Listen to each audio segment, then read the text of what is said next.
Hello everybody and welcome back to BSG Annual 2021. We are benefiting Mind for this event, and you can find all the links below the stream as well as by typing !donate in the chat. Speaking of donations, we actually do have a €10 donation from Mini Sabrango saying good luck to Diane and DJ.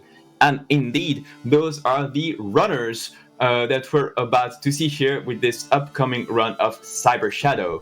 So now that's enough from me, so take it away.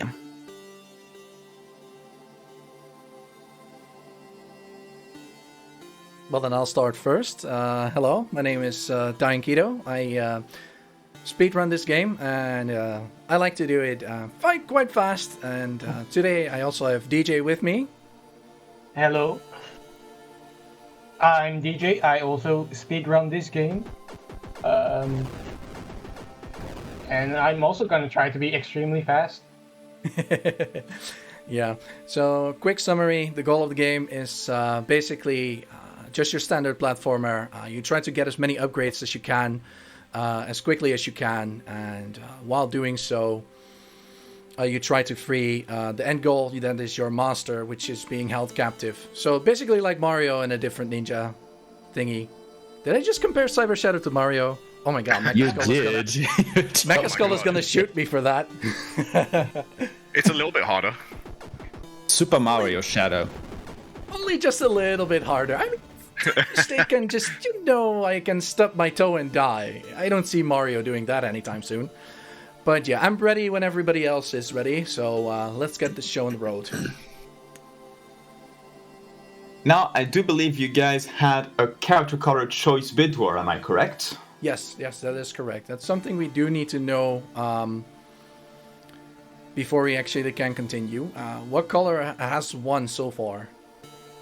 Alright, let me do a final refresh before closing the bid war. So for the character color, Pink has won with €15. Alright. Nice. Yeah, Pink is like OP. Dion has his last 2 or 3 PBs with the pink color, so it's a really good color. It definitely is. It's gonna strengthen the run. It's gonna spice things up a little. I mean, it's kind of red, so it makes it go faster, right? Well, you have actual red, but you have pink. And pink is just that color that is flowing through the game, and you were gonna be like, I didn't think I saw that one before.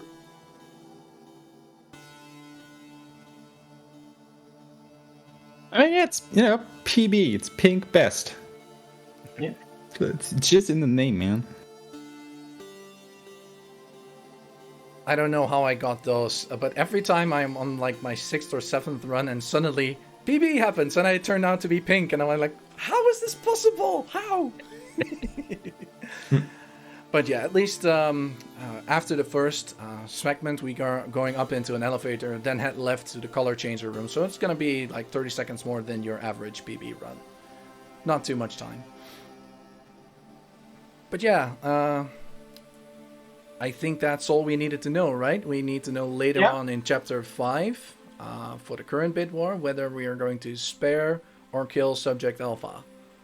Yeah, but that's like 20-25 minutes into the run. So for now, we're good. Yeah. Which one is winning right now? If you want, I can give you a little update. Right now, I just want to trip. I can tell you that Kill is winning. Yes. I mean, oh no. Crowd.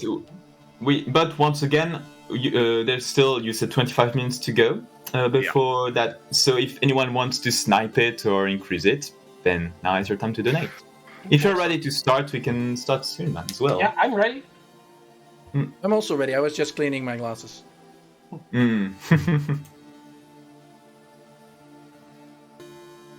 It's a pretty important thing to have, bit of sight.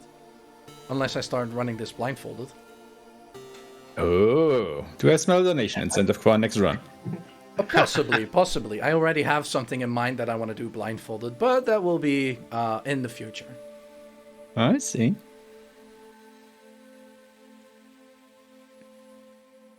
But yeah, I'm ready. Yep. So is there anyone that can start a countdown, or do we need to wait for something? Would you like me to do a countdown for you? That would Yeah, be sure, really go nice, ahead. yes. All right, that is not a problem. If you're ready, then in that case you can start in 5, 4, 3, 2, 1, go. Good luck. Thank Good you. luck, everybody. Yeah, thank you. Good luck. And now that the run has started, it's probably time to say that, hey, we also got some commentators right here. Hello, everyone. I'm Ashman. I also occasionally speedrun this game, though my PB is like still slower than the, the estimate here, so probably not on the same level as these two guys. And I'm Wellexia, and I'm also going to be helping out with some commentary today. And for my sins, I also speedrun this game. And same, yeah, my PB is not quite as good as the estimate here, although I'm working towards it.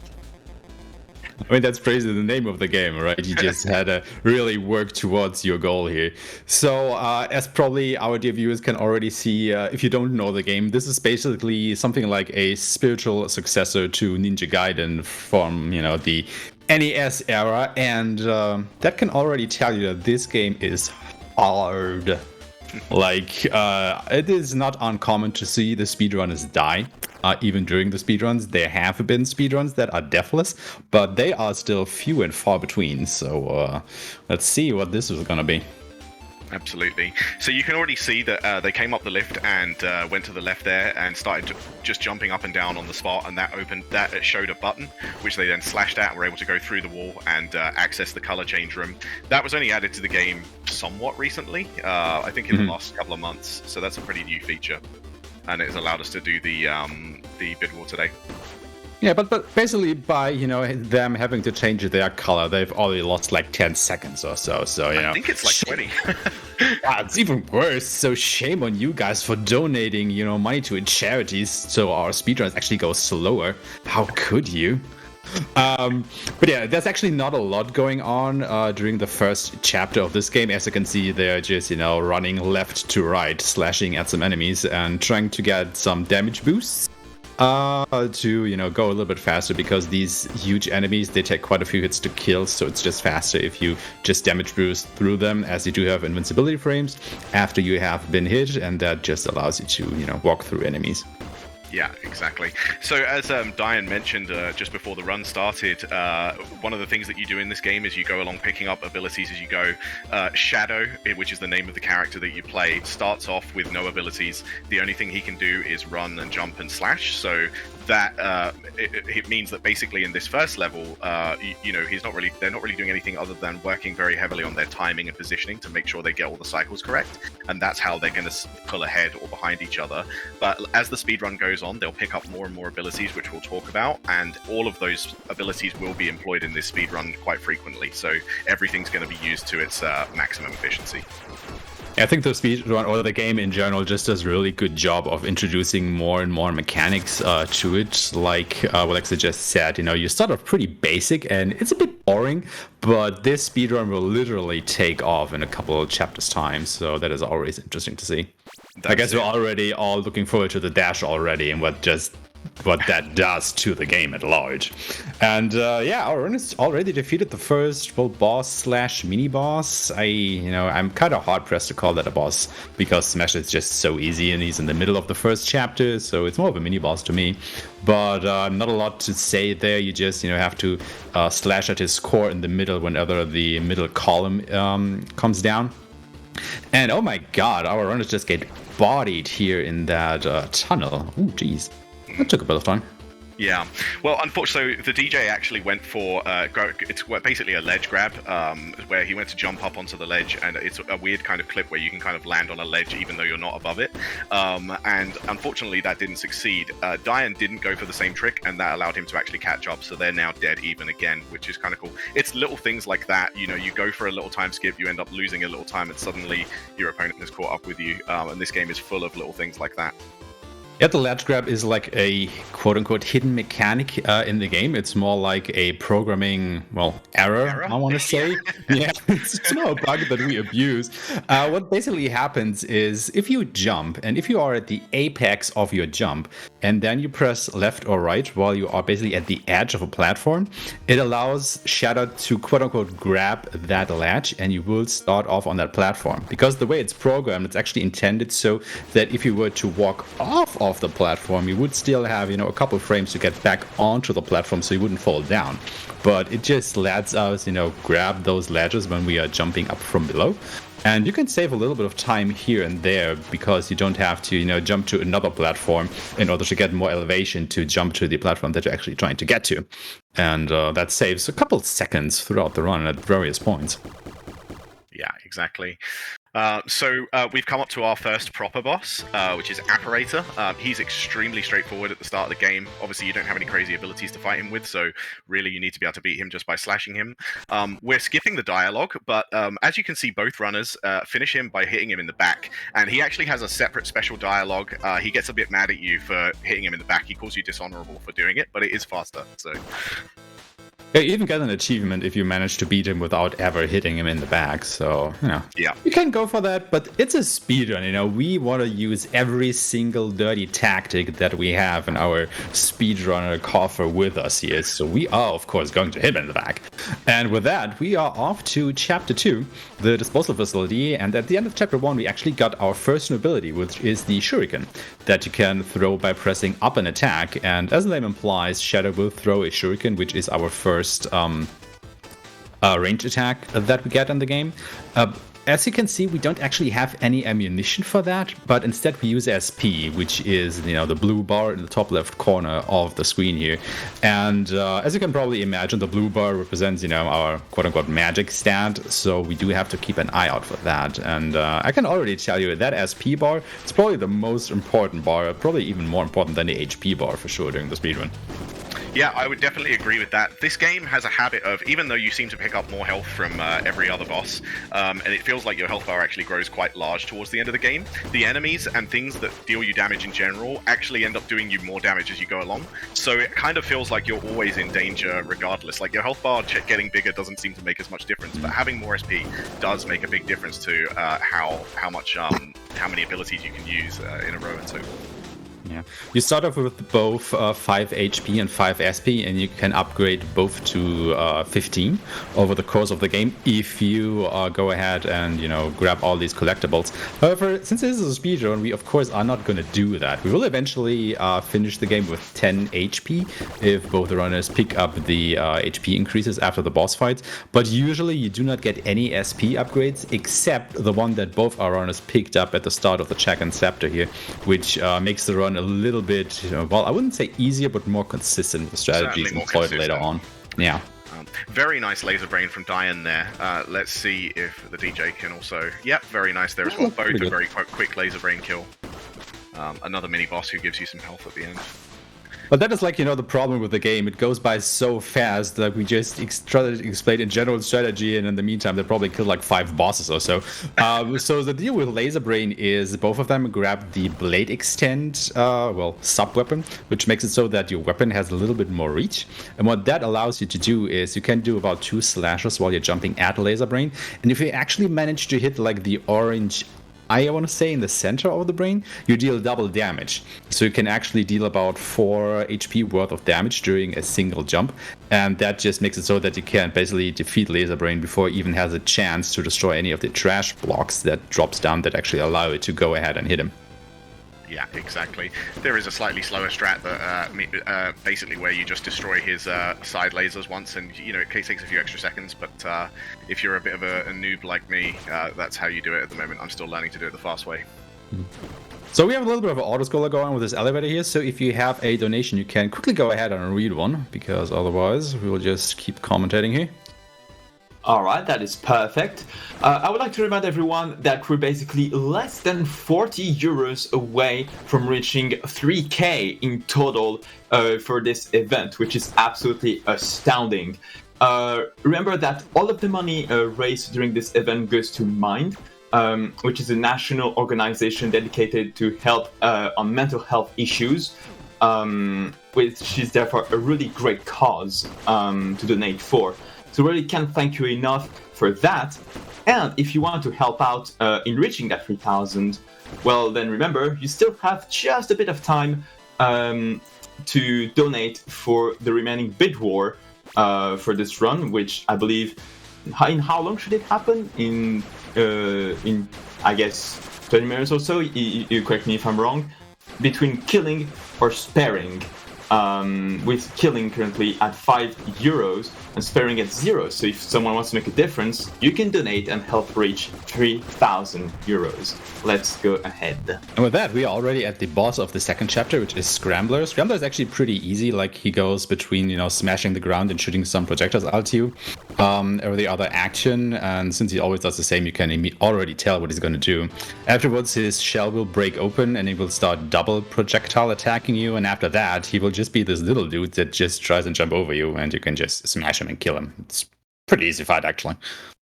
Yeah, exactly. And for killing Smasher, you are rewarded with the Yellow Ranger. No, I'm kidding. He's a ninja, actually. But he does give you the ability Rising Fire, which is well, you'll see it very shortly in this chapter, but essentially it's your first ground-based air attack. It's like your anti-air ability. Interesting fact is that all these special moves that we pick up, like the Shuriken, like Rising Fire, they actually have 2 or even 3 different modes of operation. Like, if you do have SP, well, they are going to do what you expect them to do. Like the Shuriken throws a Shuriken, and Rising Fire shoots out these 3 fireballs from the ground into the air. However, if you don't have any SP, you can still execute them. However, for example, the Shuriken will only fly a very short distance, and with the Rising Fire, you only do this upward slash animation that still allows you to hit something that is above you. It's just that the fire doesn't come out. Yeah, exactly. So this is Mecha City Outskirts.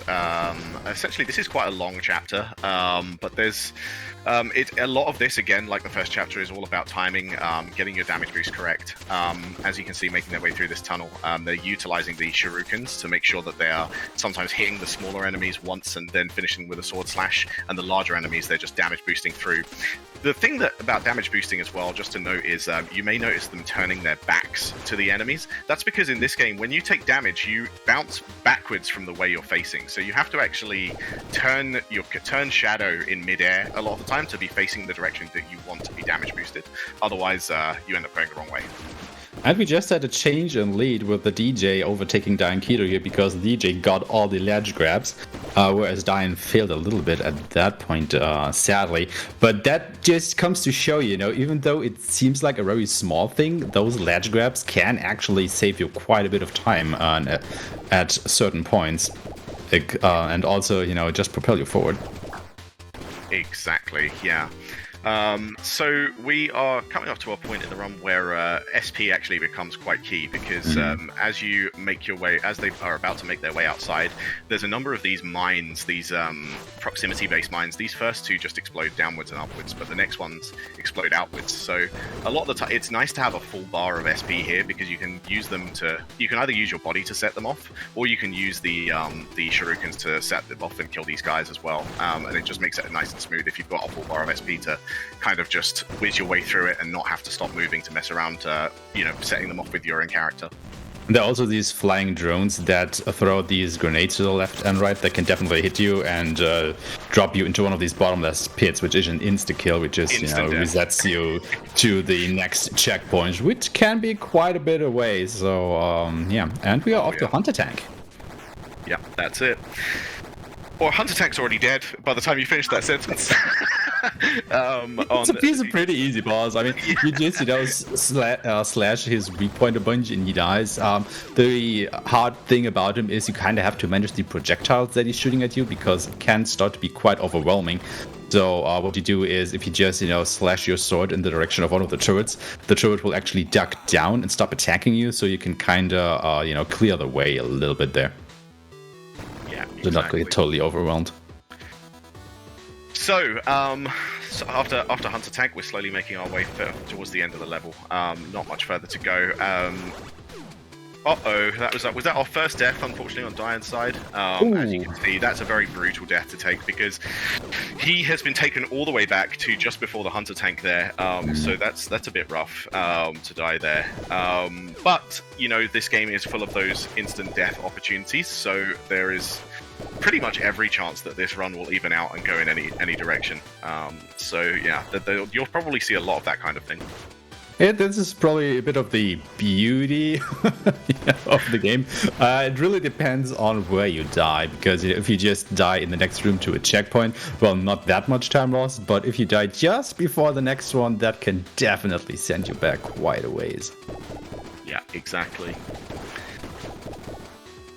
And just to reiterate, it's not uncommon to die in this game, even during a speedrun, because, you know, obviously, during a speedrun, you want to go as fast as possible, and the game is cycle-based, so if you know what's going to happen, you can be somewhat safe, but if you're just a little bit off, you can take damage, and as we explained earlier, the enemies do start to, you know, be more damaging, and that can very quickly kill you.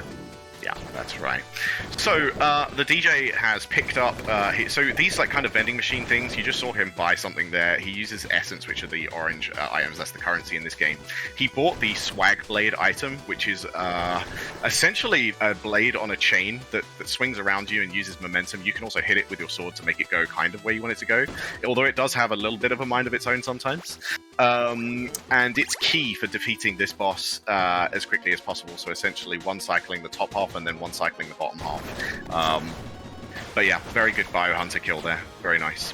Yeah, Biohunter just stays in the air for quite extended periods of the fight, and, you know, you don't have actually any means to hit the enemies in the air except for Rising Fire, which you don't have, you know, a lot of SP yet to make that fight, to use that during the whole fight. So you need something to hit him while he's in the air, and the Swag Blade is just perfect for that. Yeah, exactly. Now we have Diane doing his Biohunter fight as well. Also a nice one cycle on the top half, and I'm sure he'll be just fine on the bottom half. I don't think you die on the bottom half of this fight, so it's okay. The nice thing about the Swag Blade is if you can actually manage to take it into this cave right here, you can see it on the DJ's side, he's gonna hit some dynamite that is off screen. And you can see by the white flash that just happened that he did indeed hit it, because he needs to go out of this cave in just a moment here. And by setting off that dynamite already, the exit has been cleared, so he doesn't have to wait for the dynamite to detonate once he gets there, which saves about, I don't know, 5 seconds, maybe a bit less or something like that. But it's just a nice time save to have here, Swag Blade. On the flip side, he now has to do the monkey tower climb with the Swag Blade, and that can be quite tricky because you do need some sort of these platforms and lanterns to use the downward strike upon, so you can actually make this a little bit go faster. But the Swag Blade just has a mind of its own and definitely tries to destroy those before you can actually get there, and that can be a little bit problematic.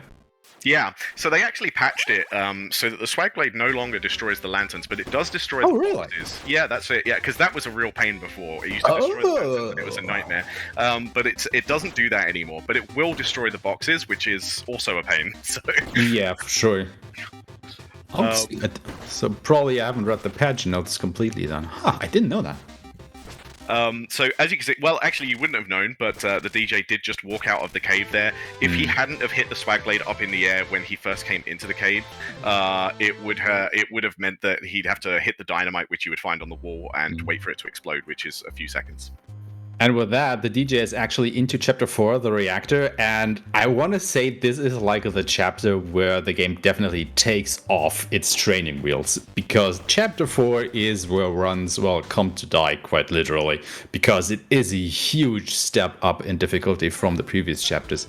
Not the least because enemies now actually start dealing 2 points of damage to you per hit, instead of the 1 that they did before. So you can basically die twice as fast than before. That's right. And Reactor is also very key for what I mentioned earlier about those cycles.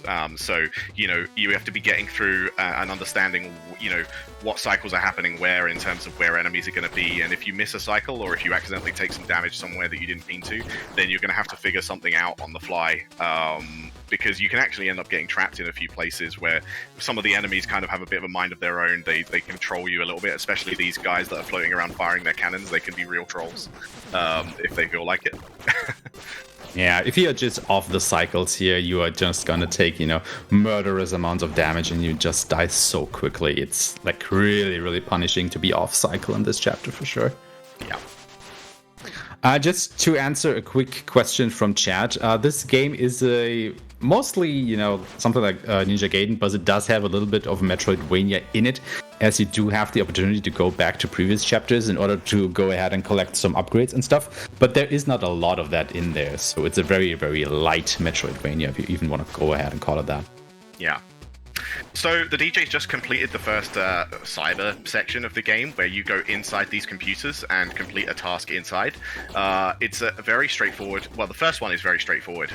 Essentially, you have to go inside, hit a switch, and then normally you have to. Well, you're supposed to go over to the other side and hit another switch and leave. But for whatever reason, essentially you only need to hit the first switch and then walk out the door you came in. And for some reason, the door that you need to get through is now open.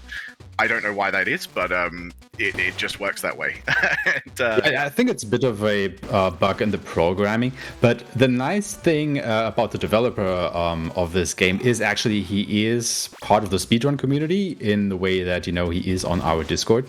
And he has the mindset that once a strategy or a thing has been used in the speedrun, he is not going to touch that in future updates of the game. So each and every speedrun strategy that you see here he will take care to always make sure that these work in upcoming patches. And that is just really nice because, it definitely eliminates the need to, play this game on a specific patch in order to speedrun it properly. Yeah. No, that is very, very cool as well, because it's obviously very frustrating if, suddenly you've got half the people on the leaderboard with different times because they've managed to take advantage of a strat that's no longer available.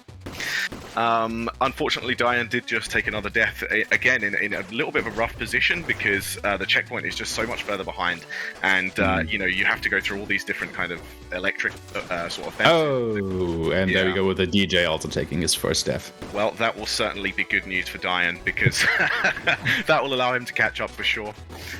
And it was also just before the next checkpoint, so and the DJ even made his way through one of the most difficult sections of Chapter 4, so he's not gonna like that. On the plus side, though, we might see him get the, what do you want to call it, the perfect cycle, but no. The movement definitely wasn't good there. Because the section where the DJ is now, if you are basically frame perfect through this particular room, you can make all these cycles with the rotating enemies there the first time. And it just looks so good, but it's so, what's the word? Basically your hair is standing on end because you're basically a pixel off death every time you go there, even though if your movement was perfect. So you can save time, but it's one to watch for sure. Yeah. I see chat says they want us to say that we need Cyber Shadow 2. I agree, mainly also because the storyline in this game is as vague as it is bleak, and so it has me just intrigued enough to want to know what's going on. I have no idea what's going on in this game. I want to know. So I want Cyber Shadow 2 to tell me just what on earth is happening here. I mean, we could try to summarize this story, but you can already tell that, we are trying our darndest to keep up with the action on screen while talking about all the strategies and bosses, and our runners are not, having any of that. They're going way too fast for us to keep up anyhow. So if you're trying to weave the story into that as well, you're just going to start, or rather stop talking about the game in general. So, let's not get into that discussion. That's exactly right. So as you can see, actually both runners are facing just constant barrages of enemies. There's bullets flying everywhere. I mean, in some ways, this game, certainly some parts of this game remind me a bit of like a kind of a bullet hell game. Well said. Yeah. What you might notice there as well, these enemies that fire electricity bolts, as soon as they touch the water, it electrifies the water, which also damages you if you happen to be in it. Some of that water is quite deep as well, so, you end up swimming for your life, desperately trying to not get electrocuted. It's all just chaos, especially on this map, on this level. And with that, the DJ is coming into the first boss of Chapter 4, Mecha Dragon. And Mecha Dragon is probably one of the most hated bosses in the game because it is more or less pure RNG what's gonna happen here. Because Mecha Dragon will always come to the surface to either the left or right. However, I don't think you can consistently manipulate it to be one end or the other. And as you can see, the whole floor is basically water. And you can't really attack from water, so you have to try and get these platforms so you can actually go ahead and attack him that come down. But it is random where these platforms spawn. It is random what Mecha Dragon does. So this is just... it's an awful fight. I think everybody hates it. Yeah, I mean, the most frustrating thing about this fight, and what seems to make the biggest difference in terms of whether you 2-cycle it or 10-cycle it, is also where the these sort of flying things come down. When you hit them, they turn into platforms you can stand on in the water, and they sink after a while as well. So if you don't get enough of them landing where you want them to land, you kind of just end up floating around. And with that, Diane has actually overtaken the DJ there with that nice fast dragon kill. The DJ had a little bit of a problem because he tried to kill the boss with the shurikens. However, one of the floating platforms was in front of Mecha Dragon's mouth, and the shurikens only hit the platform and not the boss, and that was just awful to watch. But that is that RNG hell boss for you. That can just happen. Optimally you can get a 2-cycle on Mecha Dragon, but it is very rare. You're rather getting a 3-cycle, and in bad terms a 4-cycle.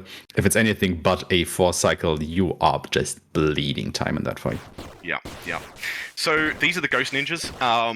This is also very RNG heavy because where these orbs go and which sort of lantern they touch is where a ninja will spawn. The goal is to hit the ninjas in midair before they touch the ground, because then you one-shot them. If they land on the ground, then they usually block your first hit, as the DJ is having trouble with right now. So yeah, it can be a bit tricky because if it's sending the bolts at the wrong lanterns and the ones that are furthest away from you, you're gonna miss some. So it just makes it longer for you. Just saying, he's not having problems, he's just demonstrating what you just said. But yeah, now comes one of the most harrowing parts of the whole speedrun, because we have this charge blaster, which our runners play, our new sub-weapon, which makes it so that we can have a sort of ranged attack. And I don't know if they are going to go for the E-field or not, but basically the goal is to take this charge blaster from this point in chapter 4 all the way through chapter 5 in order to get a skip that saves about 20 seconds or so, maybe 30. And this charge blaster can only take 3 hits before it gets destroyed, and you cannot pick up another during chapter 5. So it is a harrowing part of the run. Diane's bought the E-field generator, which is essentially a shield. But you also, when you slash your sword, you fire the shield out, but it takes a few seconds for it to regenerate again. He's now fighting Vessel Defense System. Is he going to get the quick kill? Yeah, he got the nice quick kill. He did take a hit to his E-field generator. As you can see in the top left of the screen, there are 2 yellow dots. There were 3. That means that the E-field generator only has 2 health left now, which means that he can only take 1 more hit between now and where he needs to do the skip. And there are plenty of opportunities for him to take damage, trust me. And it looks like the DJ also got the quick kill there, and he's also picked up the E-field, and he took 1 damage as well. So they're both in a similar place. Exactly. And with that, we are out of chapter 4. So if you guys want to go ahead and close off the Kill Yourself Alpha donation incentive, this would be the time, because we are very fast approaching that point in the game. That is not a problem. Will do. Also, now we're into chapter 5, and if you thought that chapter 4 was hard, oh boy, do I have news for you. Because chapter 5 introduces these purple enemies that are just hell. They are hell on earth. They are programmed in a way to kind of anticipate where you are going on a given screen. And they will just, be the worst enemies from here on out, because they will just fly all around you without you being able to hit them in any way, shape, or form. And they will just make your life miserable while you're trying to run away from all these spikes chasing you and whatever it is that's going to hit you. And as you can saw on Dyanketo's screen over there, he got already hit a couple times and died. So, no skip for him there. Very unfortunate. But it is a very tricky level, and these purple enemies are just so chaotic. It kind of reminds me of if you ever played old Mega Drive fighting games like Mortal Kombat. On the harder modes, the AI wasn't really AI in a certain sense. It actually just reacted to what buttons you pressed on your controller. These enemies kind of remind me of that. Like they just cheat, basically. You know. Very interesting tactic though. Dyanketo actually went back into Chapter 4, which is possible, and grabbed himself another E-shield. Which, it lost him some time to go back and get that, but if he gets the skip, well, he's probably, plus minus 0 on the time save, but it makes going through these sections a little bit easier since the E-shield does block enemy projectiles, so it's just a little bit of a safety cushion there that he has now.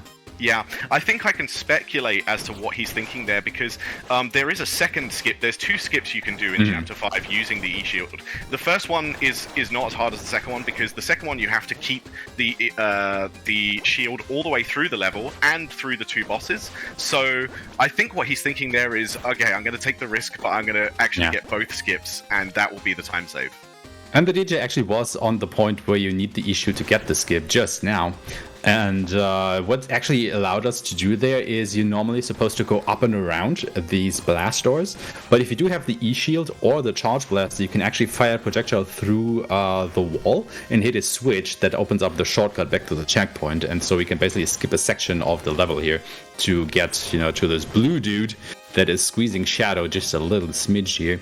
And, save about 20 or 30 seconds. I already forgot again how much it is. That's it, yeah. So he's now going to need to make it through all the way through the next couple of sections with just 1 life left on his shield. And if he doesn't manage to do that, then he won't be able to do the skip, which I believe Diane is hoping to do. Speaking of which, Alpha is coming up. So what is the final total on the donation incentive? All right. The final choice is killing. All right. Oh no, poor Alpha subject. Oh well, happens. He's so misunderstood. I guess everybody killed him the first time he was there, right? Because I definitely did. He was an enemy sprite, he hurt me. So hey, you're talking to a guy who always takes a swipe at Algion every time I see him, so... Alright, yeah, this is the alpha fight. Let's actually talk about our abilities here.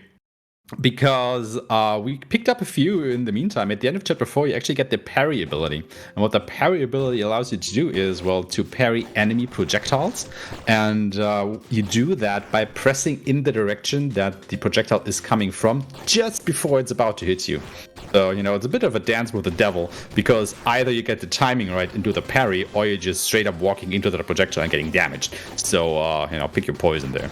If you manage to parry it, though, what it does is it transforms that projectile into a little ball of energy that hovers in front of you, and then you can opt to hit that back against the enemy and deal just ludicrous amounts of damage. And that is what allows us to basically, destroy Alpha 1 really, really fast. Like, that fight was just over in a mere second.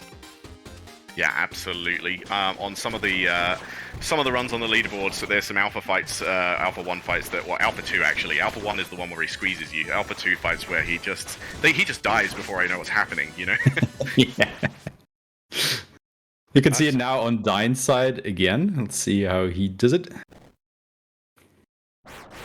There, yeah. Oh, he did get hit by 1, unfortunately, so he has lost his E-shield. Again, sadness. And now we are... the DJ is actually off to Alpha 2 now.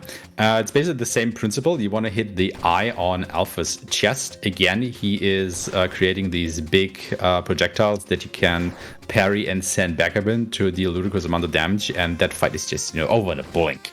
Like, that's what, 10 seconds or so? And there is Alpha now in his humanoid form. And since we are supposed to kill him, I guess the DJ will just go ahead and slash him to death. And that's that. Rip Not even Alpha. a second thought. No regrets. He just went for it. Cold-blooded killer. Yeah.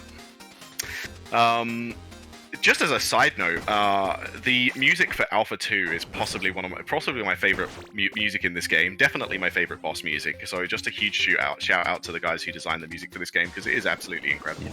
I mean, the soundtrack at large is just phenomenal for that game. I really liked listening to it. It's just a shame that we don't get to listen to a lot of it, because our runners are just way too fast for us to actually be able to enjoy some of the better soundtracks in this game, especially the one coming up now that we have the dash or the sprint. And the music that is now playing on the DJ side is just phenomenal. It's one of my favorite tracks in the game. But yeah, finally, we have the ability that makes this game just go by. You know, the sprint. It's a work of beauty. Yeah, exactly. So the sprint is just the craziest ability because, as you can see, apart from being able to run very quickly, which is what you really want to be doing in a speedrun, Shadow now can dash through enemies. Okay, so and if Shadow has SP when he does that dash, if he hits an enemy as well, he can then repeat that dash, and he can do that for infinity. So you can dash through a whole level like that if if the enemies are lined up in that way, which they are in certain places. So really, this is where the game just goes off the chain in terms of the amount of skill and speed involved. So, but that is also the point from which on SP management is like critically important, because as we just heard, in order to use the dash you need SP, because only if you have SP will it make it so that the dash goes a little bit further.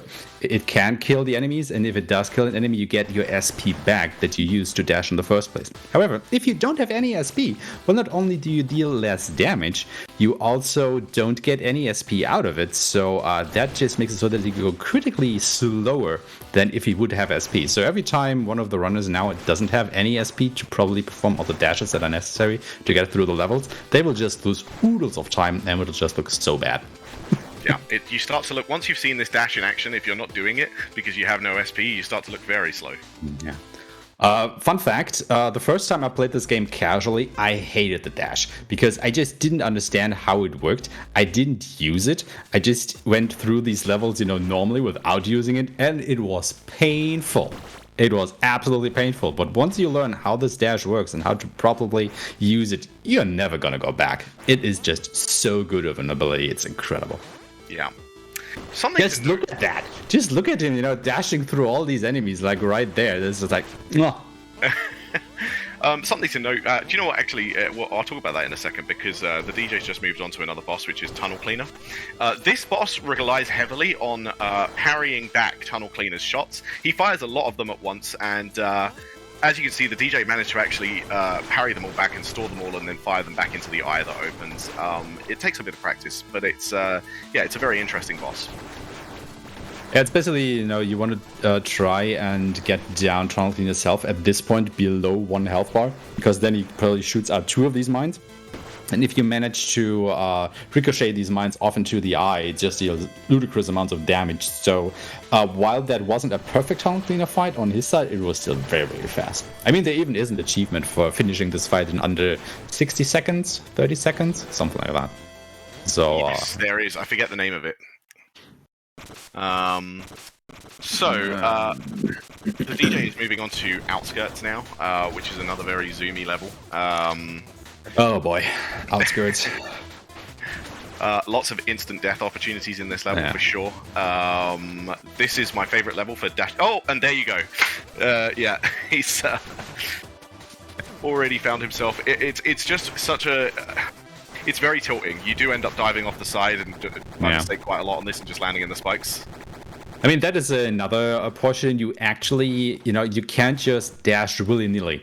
The dash has a certain distance that it goes by, and you have to make sure that if you're going to dash through an enemy, you have to do it at the perfect time, because if you're hitting the enemy at the end of your dash, you're actually not going to kill it. It's going to stay alive, which can put you in a very dangerous situation as well. So you actually have to time your dashes out properly. You have to space them properly. It's not like you can just go ahead and dash however you want to. You really have to be in control of the dash to make the most out of it. That's right, yeah.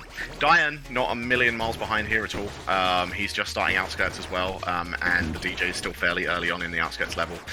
Coming up to the second, I don't know what you call this guy, the wall boss. He has an eye that comes out, takes a lot of damage, and fires shots. I think they're called the Knock Knocks, if I'm not completely mistaken. Is that right? Okay. Yeah, I mean, every enemy in this game has a specific name, and Mecha, the developer of the game, actually linked the document to the names in the Discord a while back. I'm not completely sure on all the names because I tend to forget them because there are a lot of enemies in this game, but I'm pretty sure that they are called the Knock Knocks. Oh, okay, fair enough. Well, the DJ's already moved on, and he did get quite low on health there. Things did start to look dicey, but he has now refilled his health bar at the checkpoint. As you can see, he has no SP, which is going to make this next section tricky, because it's not too bad, but this is a much faster area if you come through here with full SP, or at least some SP. But he is making the most of it, to be fair. Sure. And he's gonna go ahead and pick up our very best friend, like right over here, which is the SP dispenser. And as the name implies, it will just gradually regenerate all of your SP one by one. You know, every couple seconds you get 1 SP back from the dispenser. So what we are gonna try and do now is to take this SP dispenser for a ride. We want to keep that thing for as long as humanly possible. Not only because it makes the run be more consistent and safer, because we can just go ahead and dash everywhere because we have, basically limitless SP. What's also going to happen is we're going to have a little autoscroller section in a couple minutes here. And that autoscroller section is while we are riding a bicycle through the cityscape. And since we are technically not in control of Shadow, the SP dispenser doesn't know what it wants to do because it cannot regenerate our SP because we are technically not in control of Shadow. And what it does instead is it will generate essence for us. And essence is basically the currency in the game. You can see that in the upper left corner, the the number that is displayed there. And what actually SP allows us to do, it allows us to buy different sub weapons at all the checkpoints. And while we need a certain amount of SP that we are basically bound to get, if we just go ahead and destroy everything along our path, it just creates this nice safety cushion that if we do take a death and get rid of the SP dispenser or something unfortunate happens, we do have more essence to buy more SP dispensers or other sub weapons at other checkpoints. And for a marathon run and especially a race, it's just really nice to have that safety cushion. Absolutely. So the DJ there just defeating the computer again. That's the second sort of computer section of the game where you go in the computer and have to complete a task. And now accessing, I like to say that he's come to wish all his friends back to life with the Dragon Balls, but I don't think that's what's happening here. So it's a dragon. It just has balls. So exactly. I mean, it's certainly very similar. As you can see, he's sort of doing something with all of his abilities there. This dragon is essentially enhancing all of Shadow's abilities. He's upgrading Shadow, and now he can do all kinds of crazy stuff like power up his attacks, double jump, and if he uses a powered up attack alongside one of his abilities like dash or shuriken, it does an upgraded version of that ability, and you will see some of that in this run. So not only did we get a double jump, finally, we can also charge up all of our abilities, which kind of alters their properties in further ways. So from here on outward, we now have every ability that we're ever gonna get in the game.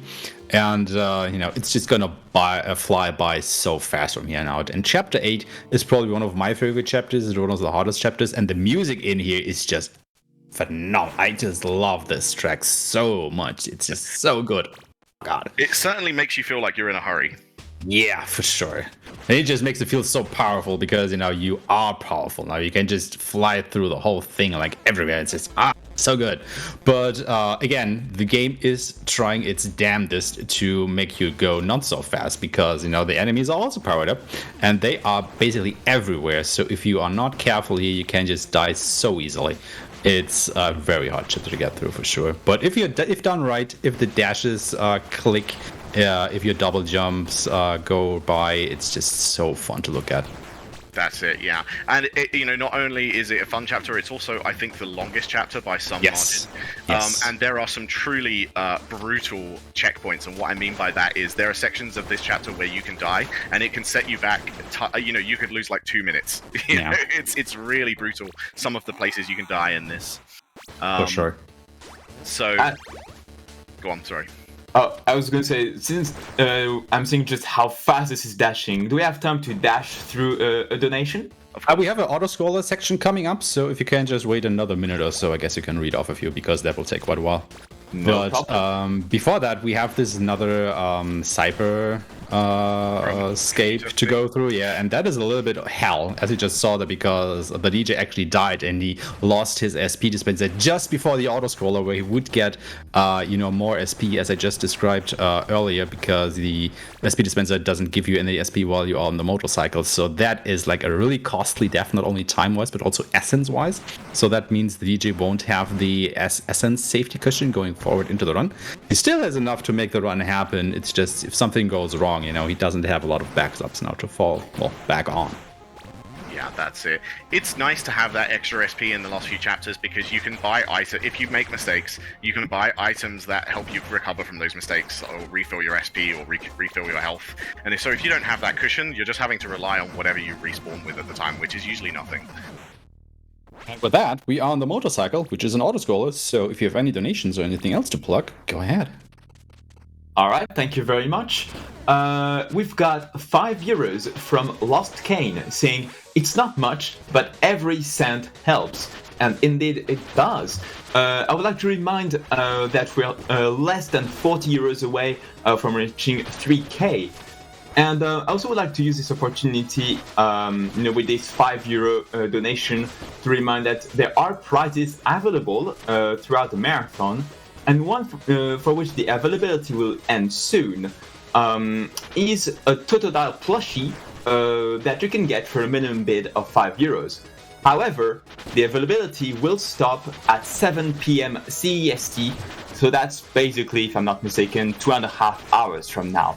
So if you want to potentially gain this plush, well, you can donate €5 anytime in the next 2.5 hours. And not only can you potentially win that, but you're also helping us reach 3K and beyond. So let's go. And thank you all for your donations. And with that, you can actually see, on Dyanketo's side, just to remind yourself, the SP dispenser actually increases Dyanketo's essence right now while he's riding on the motorcycle. So, safety cushion, hooray. And our runners are actually just, half a bike ride apart from each other. So Dyanketo is actually catching up to the DJ, making this race really one for the ages, I want to say. Yeah, exactly. Just to answer a question in chat, is this a glitchless run? There aren't really any major glitches that are used in the speedrun. I mean, I would describe some of the stuff that happens as kind of a minor exploit, like the one the one we talked about earlier in the reactor. But yeah, there are no major glitches used in this run at all. So there just aren't any available, I don't think. Not that I'm aware of, anyway. Yeah, I mean, there are more like, programming bugs or things that aren't programmed properly or have a secondary effect that wasn't intentional. But yeah, not a lot we can do. Well, there is that one thing that the DJ just did by skipping that one barrier. Because what you can actually do that, that was probably a glitch, I guess you can say. What's happening there is this enemy that's, acting as a door where you have to go ahead and destroy the 3 weak points. However, what you can do is you can make it so that one of these green flying enemies overlaps his hitbox with the door. And if you then go ahead and dash through the enemy, what actually happens is the dash locks onto the green enemy inside the door and allows you to dash through the door because, the dash makes you go through an enemy. And that is definitely something that is wholly unintended. The developer is aware of that, but as we explained earlier, he is not bound to fix that because it has been found in a speedrun. We use it as a valid strategy, and he has promised to us to not fix any of these things going forward in further patches. So that is one thing that will definitely stay in the game, which is pretty nice. Yeah, and with that death on the DJ side, the runners are now exactly neck and neck, pretty much, as you can see, screen for screen. It's really a very exciting run.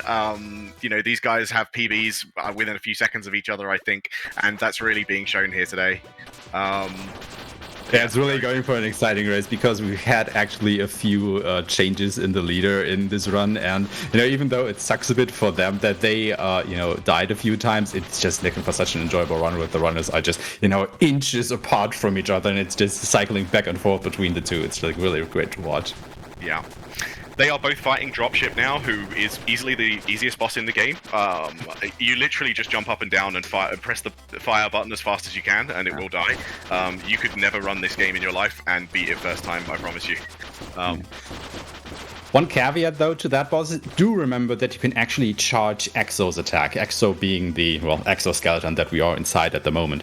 Because if you charge your shot and just unleash that charged shot every time the dropship drops, down, you are bound to defeat it in 3 cycles as opposed to 4 or even more. So do remember that you can do that. Because I think some people actually forget that you can charge your attacks now. Yeah, that's it. And the thing is, I think it's because on the Gundam, I think it's called a Gundam anyway. I'm not sure, but I'm just going to call it that. It's not obvious that you've charged an attack, whereas Shadow starts to glow. The Gundam doesn't really do anything, but it does make a noise. I mean, to be fair, we're not in control of EXO for a long time. Like, we're already at the end of that section. It's just, a nice intermission to the normal game, which is running around with Shadow to be in control of his exoskeleton for a little while to change up what they're actually doing. But yeah, that is a Parator. It's actually not a boss fight, even though the game makes you think that because of the health bar and everything. But EXO just got destroyed, so double Fs in chat for EXO, because it's dead. Yeah, I'm gonna see her again. And with that, we are still in Chapter 8. This is definitely the longest chapter in the game, and it's just going to be becoming ludicrous difficulty-wise from here on out, because coming up next is probably the hardest section in Chapter 8. It's just, oh my god. Yeah, exactly. This section, honestly, when I was learning to run this game, this is the part that tilted me the most by far. Like, I mean, this is real controller breaking stuff right here. Sure. The amount of accuracy, especially on this next part, you have to get through the alarms and the enemies and stuff. It's just insane how much it takes to get this right. So what's actually happening here is we are now gonna go back to pretty much every chapter we visited previously in reverse order. It's just we are visiting, other rooms of these chapters that are also altered by these purplish slimy stuff.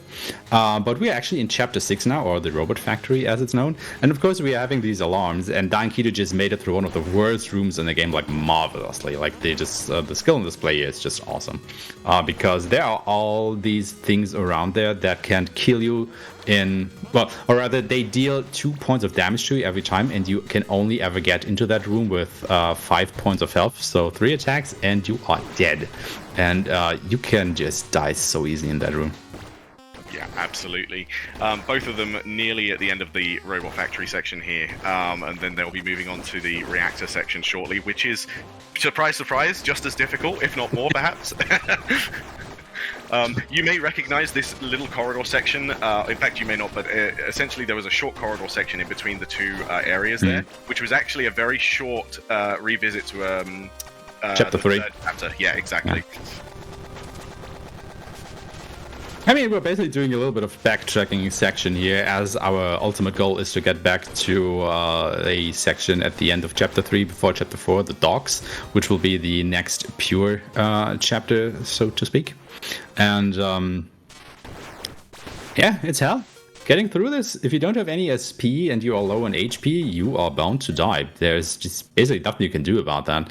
One caveat though, there are health and SP backups like littered all over the place. However, they're always a little bit hidden, so you definitely have to keep your eyes out. So if you're ever, low on resources, just, smash some walls or something and you might be rewarded with another pickup. Yeah, exactly. So kind of interesting here, they're about to go into Chapter 9, Mecha City Docks, but this area is actually, so you can see on Diane's screen, that area is actually attached to Chapter 3 as well. If you use a trainer and you give yourself you essentially use cheats to give yourself the abilities, you can actually just access Chapter 9 straight from Chapter 3. Obviously that wouldn't be legal in Speedrun, but it just goes to show it's interesting that they are linked from earlier on. It's not something that just comes into play as you progress. Yeah, basically what you would need to have is, I think, the double jump to actually get to that section earlier. But since you only get the double jump in the outskirts, which is at the way other end of the game, basically, there's just no way to get there casually. Yeah, the interesting thing about Chapter 9 is, there is a lot of water on the bottom, because we are on the ship, we are on the docks, right?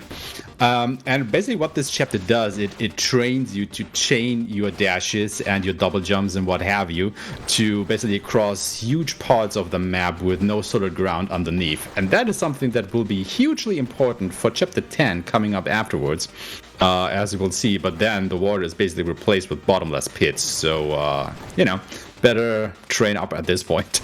Yeah, exactly. Very impressive work from Diane there. He actually came into one of the harder sections of this level with very little SP and used a kind of an alternate strat to go across the top. It was slower, of course, but it was better than, dying repeatedly, which is what would have happened otherwise. I think one of the most interesting things, or one of the things that you definitely would have to do, is to practice all the rooms and all the strategies with and without SP, because you can definitely come into a situation where you just don't have any SP, you have no way of replenishing your SP, and you are just in for a rough ride if you don't know how to get through a screen without any SP. Exactly. So both of them are on a kind of auto-scroller now, where you protect your boat from guys who are trying to land on it. The easiest way to do that is by dashing, jumping, and then, slashing through them. It does one-shot them. Unfortunately, the purple ones, that when they die, they drop fire everywhere, which lasts for a long time and does a lot of damage if you stand in it. And so, if you end up trying to fight them on the boat, it just ends up getting absolutely covered in fire, and it makes this whole boat section really, really tricky. Yeah. So it's a good idea to destroy them in the air. Another thing why they mostly tend to slash them down instead of just dashing through every single enemy is that the dash actually has a little bit of a slowdown at the end of it. You can always see that when they kill an enemy with the dash, and that just keeps adding up. The more dashes you do or the more dash kills you do, the slower you will actually go, just a little bit. So they opt to try and kill the enemies the normal way whenever they can, just to save a little bit more time. And do we get a fast boat or a slow boat? I'm not sure. It seemed okay. I think it was a little bit faster on the DJ side there. Well, that is also another RNG thing, or I think some people started looking into it, because what can happen at the end of the boat ride is sometimes it immediately progresses into chapter 10, sometimes it can linger there for a couple seconds, and that is just a time loss that you just can't do anything about. So it's just, oh my god, they are basically head on neck on each other, both in the Combinatron fight. Oh my jeez. So it looks like, Diane's got the really nice quick kill on Combinatron. Unfortunately, the DJ he's had to kill himself. The way this box works is essentially, if you attack the head, he takes damage. If you attack the hands, he doesn't.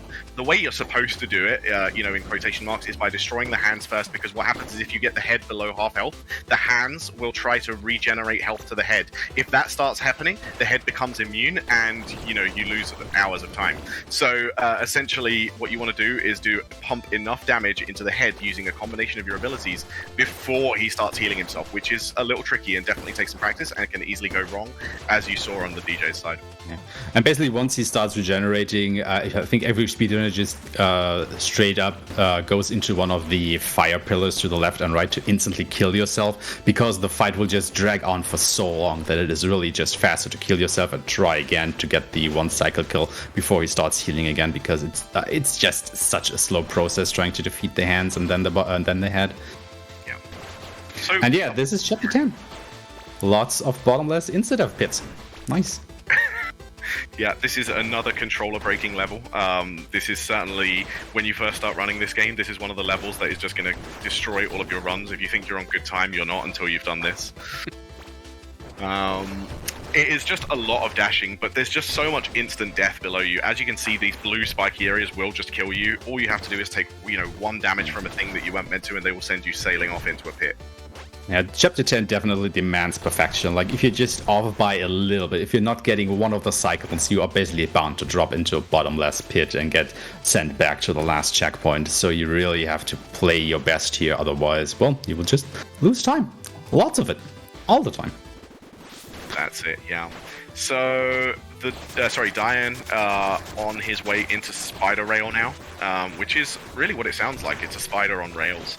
It has a number of eyes, 8. No, actually, it has 7, right? Yeah, 7. It's 3 on each side and the one in the middle.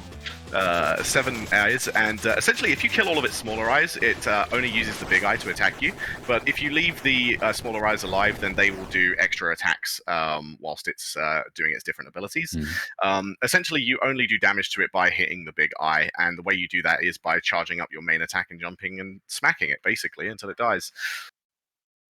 Yeah, I mean, it does shoot some honor rings at you, but you can just go ahead and parry those and deal a ludicrous amount of damage to it. And unfortunately, the DJ took another death, so he is starting to lag a little bit behind Dyanketo, who is now coming into the last chapter of the game. We are fast approaching the end of it, and we are on to the spaceport and the climb. The tower climb, the endless thing that is just really, really hard, even though it may look a little bit easy, but with all these enemies and all these moving platforms, everything is going up, everything is trying to hinder doing exactly that. And Danketo's already a little bit off the cycle, which makes this a hellish thing to get through, because as long as you are on these cycles, you know what's going to happen, you know where the enemies are. But if you're not on the cycle anymore and there are all these purplish enemies, it is really hard to predict what is going to happen, and that can make this climb go really, really slow. But he got through it really fast, and we are off to the final bosses. Oh yeah, here we go. So we're going to see Apparator now, thinking back to how quickly he murdered Exo earlier, Diane's about to take some serious revenge here. Apparator, if this goes correctly, is going to last all of a few seconds. He's going to get out a couple of attacks and then be annihilated. So he's actually going to die faster than he does in the first level. Yeah. Great fast kill on Apparator there, but that is not the last boss because we still have Dr. Progen to go. Yeah, this is a 3-boss fight gauntlet, so even if you die, you have to go through all 3 boss fights again. And the next boss, what's gonna happen is he has this shield around him, and every time you hit it, he opens his shield for a couple seconds where you can now go ahead and damage him. And there are a couple of things you can do. For example, you can parry these flames that these skulls shoot at you to deal ludicrous amount of damage. You can use a rising fire to quickly drop his health. But the most important thing is that you try and keep onto your SP dispenser for the next fight that's coming up. That's right, yeah.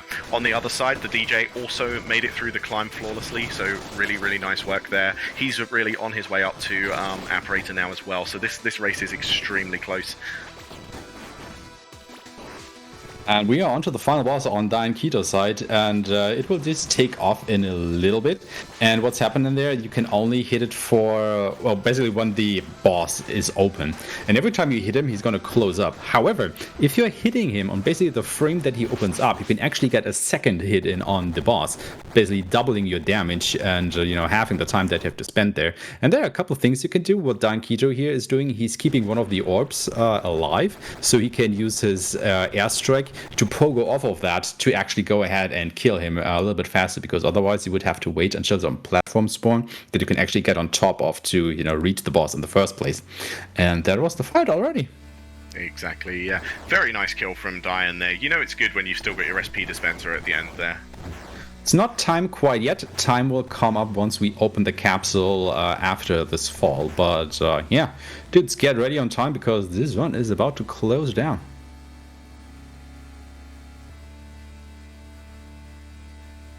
I know, both our runners can rest now. So Diane's got the Tesseract guiding him back to Earth. I have no idea what it is. I'm just making up names for this stuff. It's fine. I think it's the AI console thingy projection. It's the master in AI form, but it's not really the master. There's some dialogue around it, but it's just, This whole game was actually about rescuing the master, which is the pink-haired lady who is Shadow's master, and also Progen's daughter, who he was trying to rescue, he was trying to save from illness. This is where we see, spoiler alert, that Shadow is the 4th elemental that was apparently missing. And now he's just opening up the locks to the master's chamber. He's got 4 more to do. He's going to open up all 4 of them, and when he hits the button on the master's chamber and opens the chamber, that is time. And there it is. There we go. That's time on Diane's side. The DJ also coming up on that. He's just making his way down from the orbital platform. This is basically, somewhat of an auto-scroller. However, you can still lose a little bit of time when you're trying to hit the switches. And it's actually interesting because if you still have the SP dispenser, or if you still have SP period, you can hit these switches a little bit faster because you can just throw a shuriken over the other side of the screen or use a dash or whatever. If you don't have that, well, it's actually going to go a little bit slower. So even though, you've basically beat the game, you defeated the final boss, you still want to manage your SP to make this go a little bit faster at the end. So as we said before, SP management is critically important over the course of the whole run. That's it, exactly right there. So nearly there now. The DJ's just going to go through the same kind of section, opening up the doors, and then it will be time for him as well once he reaches the bottom and opens the master's chamber. I do like this. I do love the end cutscene of this game as well. When you see the last human come along and plug something into Shadow's head, which is quite a while later, right? With all the that's time for the DJ. Yeah, exactly. Well, all right. What a fantastic run. GG's, guys. 1 minute apart. That is What fantastic. a run. Yeah. My heavens. The early deaths I took are like minute deaths. Like chapter 3 and chapter 4, I was like, okay, you know what, I'll just do whatever. I even went back for the E field to get the second skip, and I was like, you know what, I don't care. Let's just go back and grab it. I was shocked when you did that. I was like, okay, I'm going to try and think of what he's doing here, but I wouldn't have done that in a million years. That was very cool. Well, to be fair, if you don't have the shield after you grab the parry, you can go back, grab it, and still gain 5 seconds if you get the first skip in. I see. So Okay. that was actually my train of thought. I mean, it also makes chapter 5 a little bit safer if you have the E-field with the shield that you can block the enemy projectiles with, so I think it makes sense. I currently can't see our final times, but I'm actually curious because it says 56 on my screen, which would usually translate to an hour and a minute. It was pretty much that. You're on 1 hour, 1 minute, 28, and the DJ's on 1 hour, 2 minutes, 27. So literally 59 seconds apart. Pretty much like a minute apart then. That's Really Oh, incredible work from both of you. I'm so impressed. I heard the commentary and I literally was like, okay, I'm behind now. Okay, I'm in front now. I just got to cycle a Mecha Dragon. Yes, I got to cycle. You guys switched first place quite a few times during the run, so if you have the opportunity, definitely go ahead and watch that. It was like awesome to see. I'll take my time to definitely rewatch it back. Do we have any time left by chance?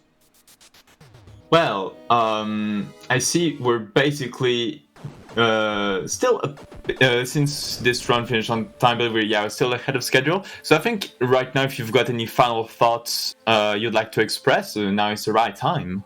Can I take 30 seconds to show everyone someone? Yeah, if it's something short, I do believe we should have the time.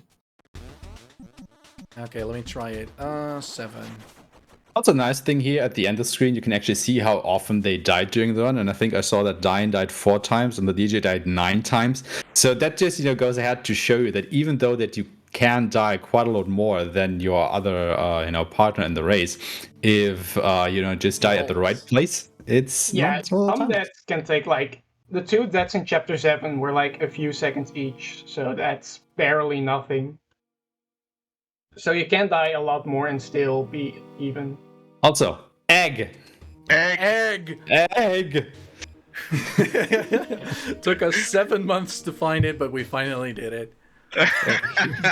Yeah, interesting thing is there are actually a few secret rooms and other secrets littered in the game, and what's Dyan is showing off there is the final secret that the whole community was trying for 7 months to find, and Mecha was like leading us on like a whole bunch.